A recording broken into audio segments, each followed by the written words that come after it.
Maglalagay ka sa reserva pagka bumabiyahe. Ang leaded ba kinakarga mo? Eto tayo, salin mo no? Malapit doon dyan. Hey, malayo pa. Taga rito ko, nandun tayo gasolina. Salin mo na para ano, kasi mainit oh. Para... Pero wala ito, makano to? Ha? Makano to? Ay, hindi ko alam yun yan, sir. Okay lang yan. Ang mahalaga eh, hindi na mainitan si nanay oh. Unleaded ba kinakarga mo? Unleaded? Oo yan, unleaded. Wala ka ng pang-reserva. Ay, hindi.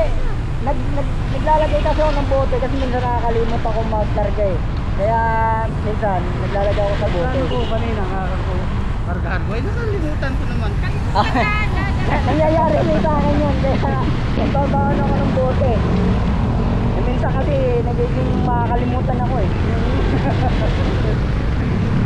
Pag ayaw mga andar niya, pantay, wala nang gasto.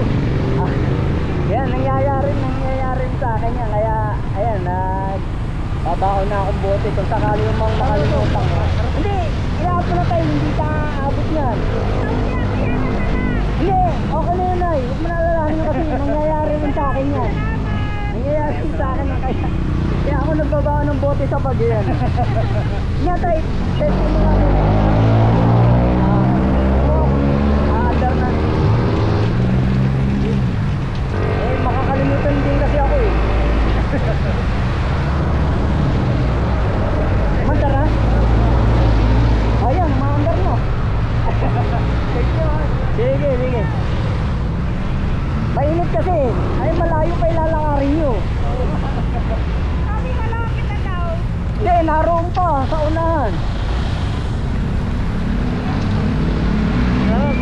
Sige. Ingat o, ingat.